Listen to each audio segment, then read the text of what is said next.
Here now to weigh in on this developing situation, I'd like to welcome in former Air Force Special Ops pilot and military analyst, Major Glenn Ignazio. Major, thank you so much for your time today. So we're learning that the Prime Minister ordered these strikes because Hamas refused Israel's demands to change that ceasefire agreement and release all of those hostages. Do you think that is reason enough to justify this new attack?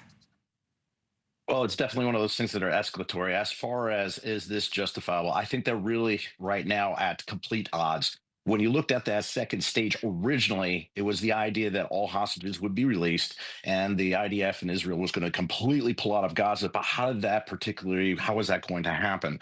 And then right in this last one, it was stating that, hey, you give half the hostages back, we'll extend the ceasefire, but there was no discussion about how many Palestinian prisoners were going to be released. So it's sort of like right in the middle. I think that the attack with the United States is saying that we're going to continue and are going to process and put pressure against Hamas.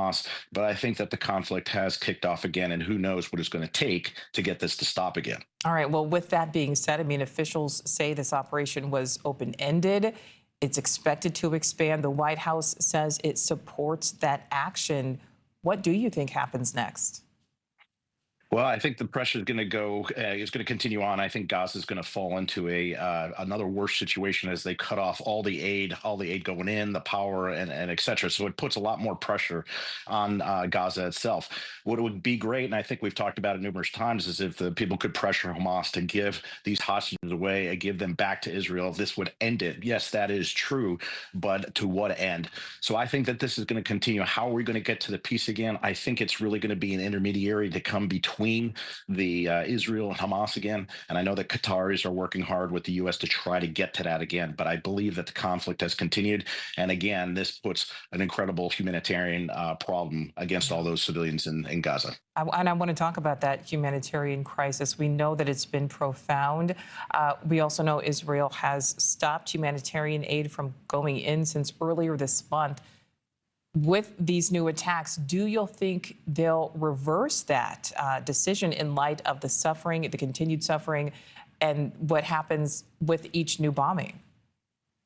Yeah, I don't think Israel's going to relinquish anything or open anything up unless there's some significant progress where these hostages are released. And we have to remember, with the 25 released before, they released 2,000 Palestinian prisoners. So that's pretty extensive when you look at the numbers.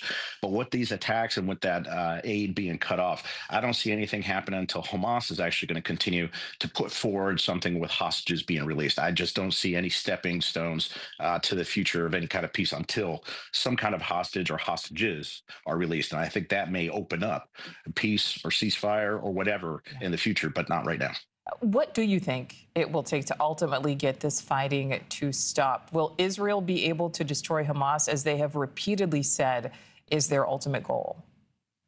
Well, I think that Israel is able to induce an incredible amount of pain and pressure to Hamas as far as their military might, their power, their storages, and their leadership. But if you think about Hamas as an ideology, for every terrorist you kill today, you're creating one tomorrow with all the other people that are being harmed. So I don't think you're going to get rid of the Hamas ideology, but at least the infrastructure as far as their capability to launch against Israel is their main intention. I think Israel has the capability of doing that. But as you saw with the hostages being released prior, is that the Palestinian people and Hamas are very galvanized because the celebrations were absolutely outrageous. So there doesn't seem to be a separation between the Palestinian people and Hamas. They seem very galvanized, and that is really no separation. So it's going to be a difficult task for Israel to actually do that and destroy Hamas. Yeah, and it looks like the fighting once again has restarted. All right, Major Glenn Ignazio, thank you so much for your time. Absolutely. Thanks for watching. Go to joinnn.com to find NewsNation on your screen. And don't forget to click the red subscribe button below to get more of NewsNation's fact-driven, unbiased coverage.